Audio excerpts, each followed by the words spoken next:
Hello and welcome to Face to Face. I am Ayan Acharya, your host for the day, and with me is my dearest friend and colleague Sabyasachi Chowdhury. Welcome to the show, Sabya. Today we are going to talk about a topic that has had Indian cricket on the tenterhooks for a very long time and could even be a possible game changer. Now, as we speak, it's quite possible the Supreme Court is readying itself for the final verdict in the Lodha BCCI standoff. So we here at NSoJ decided to take a closer look at the case, see where the board went wrong, and decide if the judiciary, in its attempt to cleanse the game, has overshot its authority. Now, to do that, we have with us a very special guest, editor of the Wisdom India Almanac and eminent cricket journalist, Suresh Menon. Welcome to the show, sir. Thank you. Okay, so without much ado, let's get started. It's been a roller coaster ride for all stakeholders in this case. Roughly 3 years worth of debates, questions, and a significant amount of mudslinging from both sides. And we might have a verdict in sight. So your initial remarks on that? Well, I think it has been happening for a while. Yeah. The fact that the board, although, and I keep saying this, is the best run sports body in the country, without doubt. They raise their own finances. They're internationally respected. In fact, they have possibly been running international cricket for some years now. Yet its house has not been in order for decades. It's been a very feudalistic setup. It's extremely hierarchical, and the politics involved in getting selected as an official, we're not even talking about the players at this stage, is enormous. Plus, in more recent times, there has been an enormous amount of money that has come into the board. So the combination of access to money, political shenanigans, has kind of blown up in their faces, mainly because when given a chance to right its own house, when given a chance to set its own house in order, the BCCI chose to sort of kick its heels in like a child throwing a tantrum. And which is what has brought us to this situation now. The Supreme Court has said it is time we change things around here, and that's exactly what is happening. Okay. So you just said it's one of the best run sports bodies in the world, and yet it's not had its house in order for a while. So, I mean, it's been in business for over 80 years now. So Yeah. What do you think took the court or took the bodies so long to actually figure out that there was something seriously wrong and needed to be put in place? Well, the quantum of money has increased enormously, so now it affects everybody. Okay. In the old days, it didn't. If you went on if in the 40s and 50s and 60s, the board chose the Indian team. The Indian team wasn't expected to win anywhere. When they won, there was national celebration, but they were not the finest cricket team in the world. So there wasn't much focus on the board. But once India started winning, once India won their first World Cup in '83, and they started winning abroad, and they started bringing in laurels, and the money increased, then the focus of the Supreme Court didn't immediately sort of start focusing on that, but the fact that things haven't been going as well as they ought to have. Television channels, reporters like myself, all of us had a small role to play in bringing it to the attention of the public that things aren't hunky-dory. So it's time we did something. Okay, so do you think, so essentially what you would say is, to put it in one line, the stakes are much higher now, which is why... Oh yes, the stakes are much higher now, no doubt about that. All right. Okay, so moving on to the second question now, that's in two parts. I will come to that in a minute. But before that, I'd like to quote a line from an article you wrote for the Tehelka magazine in 2013. It's called When Hysteria Takes Over Reason. And the line is this: wink wink, nudge nudge journalism is at its best on some TV channels. The hullabaloo generated by the media and even the police in the IPL spot fixing scandal is nothing but another sport in which everyone is playing to the gallery. The idea should be to check the unscrupulous and tedious coverage and concentrate on accountability.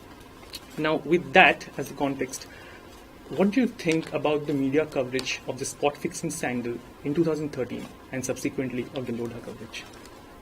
The problem with the spot fixing or match fixing much earlier in 2000 is that there is no law in India against either of this. True. So when the whole business of Srishant wearing a towel in his in his trousers apparently as a signal to bookies that the fix was on or whatever, when that happened and everybody was the media was piling onto it with a great deal of interest, the fact is that there was no law under which he could be held up for match fixing. In fact, he was finally charged under the Maharashtra criminal Makoka, and obviously, which was for terrorists. Yeah. Obviously, he's not a terrorist.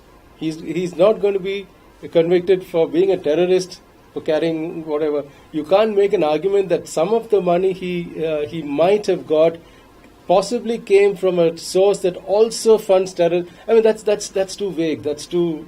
I mean, even the media can see that was ridiculous. But that didn't stop them from going on and on and on with it. The story there is that we didn't have a law. We didn't have a law in 2000. We didn't have a law in 2013 when this happened, and we don't have a law today. Okay. So that is the essence of it. That is what the media had forgotten. But we decided to play personalities. The problem with the media also, to a large extent, I'm part of it, is that rather than focus on cricket, we tend to focus on cricketers. Okay. And therefore, we tend to lose sort of perspective somewhat. Okay. So, has the media been objective in its coverage of the Lodha case? Well, actually, it's been quite funny because some parts of the media have come down heavily against Lodha, and some parts of the media have come down heavily against the BCCI. And the fact is, really, I mean, if you ask me personally, I think the BCCI needed to be sort of given a fresh coat of paint. Lodha committee might have overstepped a bit. For example, there is no. You cannot say that the BCCI should have only 3 selectors. That is for the BCCI to decide. You cannot say that you should have 10 or 15-day gap between the IPL and an international tour. That is for the BCCI to decide. Yeah. So I think Lodha went into it in a very sort of granular manner. Went into it in a very deep at a very deep level, which basically should have been the BCCI's job. Now, unfortunately, the BCCI can't use that argument because when given a chance, they didn't do it. So somebody had to do it, and it had to be the Supreme Court. So that's where they found themselves falling short. So now the second part of the question, since we're talking about spot fixing scandal of 2013, the president at the time, N. Srinivasan, was in all sorts of mess. So do you think the Lodha reforms to a large extent are Srinivasan's only legacy? Well, Srinivasan, in an interview to Wisden, last issue of the Wisden India Almanac, said that his idea was to, when he hoped his legacy would be that people would say he had done something great for the game, and in an indirect sort of roundabout way he has, because if he hadn't been, if he hadn't refused to, clean the house, or the Supreme Court wouldn't have come in. And to that extent, yes, Srinivasan's legacy in a very cockeyed way is the fact that we are now getting the Supreme Court into the boardroom of the BCCI. Okay. So now that we are on to reforms, I'll come back to you in a minute. So there are, because of time constraints, we can't obviously go through the entire gamut of reforms that we have. But I'm going to quickly enlist the 3 major bones of contention. So the one is age limit of 70 years for office bearers. The second, of course, is the cool-off period of 3 years after one tenure. And the third, and perhaps the most contentious one, is the one state, one vote. Now, before I go back to Mr. Menon, I'd like to, for the convenience of those of you who are watching us live, tell you what one state, one vote is. Now, as the name suggests, it's about equal representation within the BCCI. Currently, in the structure, we have Gujarat and Maharashtra sharing 3 votes per body. So you have Gujarat, Saurashtra and Vadodara, and Maharashtra, Vidarbha and Bombay. Thank you. Maharashtra, Vidarbha and Bombay sharing votes within the BCCI. But this reform, if implemented, will change the ecosystem. So coming back to you, sir, you've written extensively about all the reforms. Among them, one state, one vote. What are your views about it? I think a 70-year cutoff for the office bearers is perfectly valid. Okay. And I think the board simply has to accept it. And the fact is that if there is a larger sort of there will be a larger impact here. If the court lays down the law that you have to 70 year is the cutoff date, it will not only affect cricket, but then they can use this As a for template. a template for all the other sports where you have people who have been in power for 30, 40 years and done nothing, and to that extent, and also basically I think. It is in general terms, it's I think a good idea to have 70 as a cutoff age for sports officials. Sport is a fast-growing sort of activity, and you need younger people, more energetic people, people who are willing to run around a lot more than some of these officials are. I think that's a definite. The problem with the cooling off period is that if you let's assume that a test cricketer retires at the age of 38, let's say 40 for the sake of convenience. He retires at 40, he takes over charge in his local body at 40 for the next 3 years. Then there's a 3-year cool off and another 3 years. So by the time he's 50, 52, his involvement with cricket is over. So there is an argument there about the cooling off period, which the part of the problem of this cooling off period is this is what the Lodha committee has said about the BCCI itself. But when it comes to the local bodies, in the original recommendations, this is not there. It doesn't say that as in BCCI, so in the other associations. And that's one of the things that the BCCI is fighting over. But I think in principle it's fine. Okay. Maybe the details might have to be rejigged a bit. And the one state, one vote, I think makes sense. I think there is no reason that why Mumbai should not have, despite 41 Ranji Trophy titles, should not be on a par with Meghalaya, for example. It might seem weird and awkward today, but another 25, 30 years down the line, you have some kind of a system. You have some kind of even if the Northeast states are not each of them given a single vote, maybe there can be a Northeast body. The Northeastern states right now are not ready to play first-class cricket, Ranji Trophy cricket, many of them because they don't have infrastructure, which is also a weakness of the board. The board hasn't bothered to sort of look at that part of the country. So maybe right now you could have a combined Northeast team which plays the Ranji Trophy, and over the years see how it works, and maybe that combined team can have one vote. These things, see, the point I'm trying to make is these things are easily negotiable. These things can be worked out. Unfortunately, the board from the beginning decided to take the Supreme Court head on, and therefore it became increasingly an ego battle. Increasingly, it became a sort of arm wrestling between these two entities, and I think neither of them focused on what is important, which is the game of cricket. So I think to that extent, the game of cricket has lost a bit because of these ego hassles, and that's what seems to be driving the battle, so to say. Okay. So just to play the devil's advocate here, you talked about why Bombay with 41 titles shouldn't be at par with, say, Meghalaya and Mizoram. Now, these geographical clusters are something that are quite relevant in the country. You have football coming out of Bengal, so the northeastern belt throws up athletes.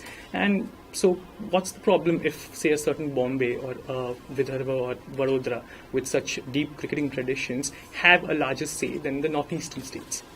No, there isn't anything sort of intrinsically wrong with that. Okay. But if you're looking at streamlining the whole administration, then I think everybody deserves a fair shot. Okay. Maybe you could have a 5-year trial period. If it doesn't, you haven't. The point I'm making is you haven't done anything. You haven't tried anything. Okay. You have not even bothered to honestly work at cricket in these areas. So you cannot therefore. Maybe giving a vote will enable them to have a cricketing emerging from there. I don't know. We don't know at this stage. So why not give it let's say a 5-year shot or a 6-year trial period or whatever, and see how it works. The argument is that you have shut the hatch and said no, this will not happen, and that I think is not good for the sport. You're not willing to look at the sports administration beyond what you and your previous generations of BCCI officials have thought was the final word. Okay, because one major counter argument against the one state, one vote has been that it could give immediate rise to letterhead associations. So you will have, say, Meghalaya, Mizoram in the BCCI with the vote and powers more than Mumbai or Vidarbha with absolutely nothing to show for it. So would you suggest that we start off with a 5-year trial period, see how things work out, and take it from there? Or to ensure that it isn't a letterhead association, it is the board's responsibility to see that. Okay. It's a board's responsibility to ensure that these are not just on paper and just for votes or whatever. So the board has responsibilities both ways to ensure that Mumbai is kept within its fold, as well as the Northeast and the Mizorams and the Meghalayas. There is no argument, for example, to have the National Cricket Club of Calcutta as a member of the BCCI. It's not even a physical place. So why do they have a vote? Why does the Cricket Club of India have a vote? The Cricket Club of India has a vote, same vote, for example, as Mumbai. So all your arguments about Mumbai versus the northeastern states breaks down at this point when Cricket Club of India and Mumbai each have the same vote. Okay. So you're talking about. So would you say that right now a viable option would be going on a trial basis and not go all out and give them at the very least, okay. or you decide that there is some other way of ensuring that cricket in the region works. Okay, so basically to have a holistic approach, make sure that those in Northeast get a fair the shot. point is these things could have been, you could sit across the table with Lodha and discuss these things, which you didn't. Yeah. In fact, the current BCCI dispensation was so keen on getting rid of Srinivasan that when they were in the opposition, so to say, they told Lodha a whole lot of things, which is now coming back to bite them. Okay. And they don't know how to handle that. Okay. So, could you mention that, because those of us who've been following the case closely have shown a tendency to sway to either of these two sides. One that thinks that it's post-2013 that things went downhill, necessitating a cleanup, and the other that feels that it's always been in the run, and this sort of is a culmination of a continuum of erratic behavior from the BCCI. So, which one do you think is closer to a... I think both are correct, but in terms of... The physical fact of the Supreme Court coming in actually happened in 2013 because of the fact that Srinivasan decided to have this so-called committee which whitewashed the whole thing and said no, there's nothing wrong anywhere. So that obviously put the Supreme Court brought Supreme Court into the picture.